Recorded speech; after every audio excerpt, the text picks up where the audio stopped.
Continue live right here on Pittsburgh CW. Bob Pompeani and Ron Cook with you at 412-575-2600. We got a lot of people want to talk Steelers and Saints. One other note about the Penguins, though. Jason Mackey just tweeted out that so far this year the Penguins are minus 18 goal differential, Ron, in the second period, which tells me they're getting out to some leads, and for whatever reason the other team is coming at them in the second period, and they don't have much to offer back. And that's kind of an alarming thing for a team that takes its pride in playing 60 minutes, because they're not right now. Well, there's no question about that. You get these leads at home, you got to be able to close out these games. I remember one against Buffalo earlier this year. They're up 4-1 in the second period. They end up losing the game. You can't just keep getting the lead and then putting it on coast, and I think that's exactly what they did tonight. I think Malkin said they played casually in the second period. Well, casually doesn't get it done in the National Hockey League. So I don't understand. Somebody could call me on this, because we're watching the other game here. It looked like a pick six, and somehow it was a pick two. They only registered 2 points on it. Ron, I don't know what just happened there, but Drew Brees made a bad pass. It was returned for, it looked like pick six, but something happened. So if you're watching that game, switch over, let us know what you think. In the meantime, let's go to Mike in Oakland. Hey, Mike, how are you?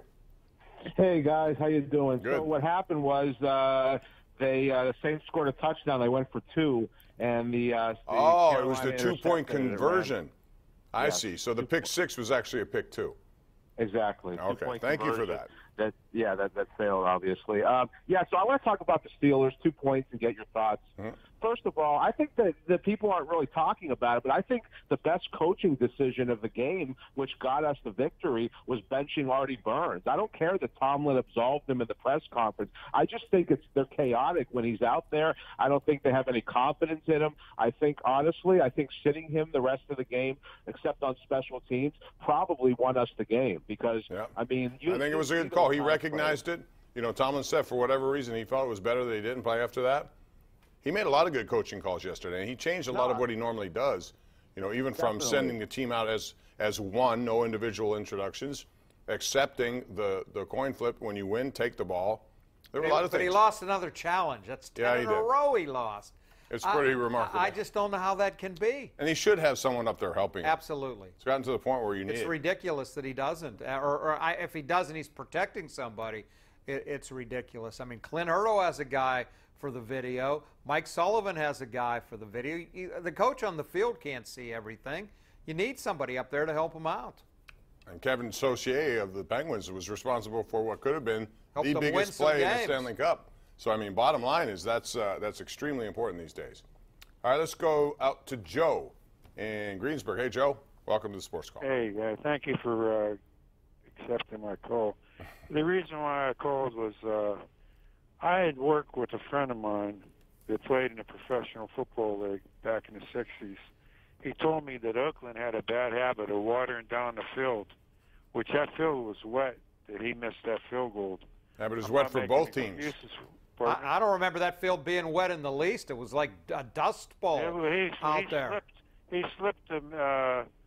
There's no doubt he slipped, but I don't think it was because the field was wet. I think it was real dry, if my memory serves me right. There's no doubt Boswell slipped on the field down in Oakland. Well, according to whatever. Here, the bottom line is there's no excuse for what Boswell had done. But I thought one of the biggest plays yesterday was when he hit the 48-yarder, and the confidence that Mike Tomlin and that team showed in him even after he'd missed that first one. And clearly he's been struggling. Even in pregame yesterday, he struggled. He missed the 32-yarder. Says a lot about a coach that says, go out there and kick that for me. I need it. But you can't miss a 32-yarder. I understand that, but he did. I mean, I know he made the last one, and it was a big one, but they still could have lost the game because it was a 32-yard miss. You're right. I'm not sure I keep him this week. Oh, I do. I mean, I don't know who you're going to find now. You know, the guy they brought in last week signed, but, I mean, do you still feel better about him? I do. He missed a 32-yarder, and it wasn't even close. I like what I saw from the mental toughness coming back on that 48-yarder. Where was the mental toughness on the 32-yarder? Well, I think it was a problem, but the fact that he was sent back out, and he could have folded even more on that one. Instead, he nailed it. So we'll see. Time will tell on that one. Let's go to Ron in Johnstown. Hey, Ron, how are you? Hi, Bob. Thanks for taking my call. And sure.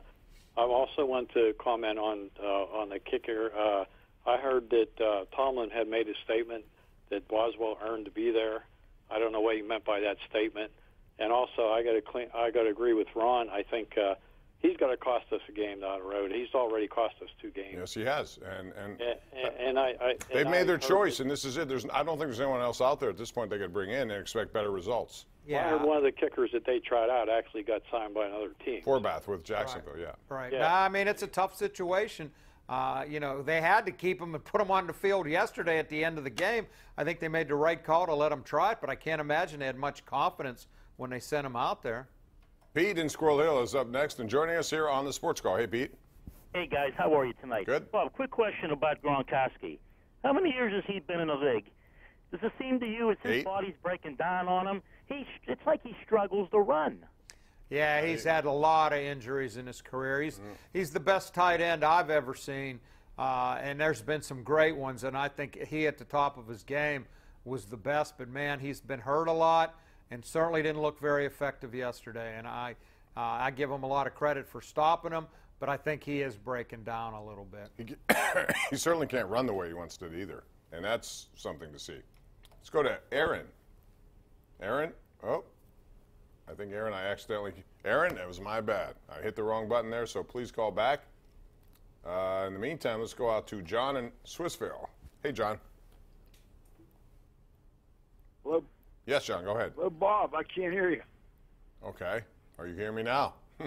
Yes, Bob. Okay. Bob, I have a question for you and Cookie, and I respect Cookie a lot. I know he has a vote in the Hall of Fame, and I wondered, with all this betting in that now, has he changed his stance on Pete Rose? Not in the absolute, not in the I'll hang slightest. up, and I like him both, and I just want to hear his answer because I respect both of you. All right. Goodbye. Not in the slightest. I'll never vote for Pete Rose ever. Well, I can't. He's not on the ballot. He's been banned from baseball, so it's not a question of is he on the ballot. I choose not to vote for him. He's not even on the ballot. Should he get on the ballot, I won't vote for him. I think he broke the #1 rule in sports. I respect that, but I would, all those guys I'd put in. If you were good enough on the field, I don't care what happened, because I can't prove that there were other guys who got away with some of this stuff. All we know are the ones who. Right. So, you know, if it's come to that, put asterisks by them all, but I think all those guys deserve to be mentioned as some of the greats of the game. We're going to take a break. 412-575-2600. Back with more right after this.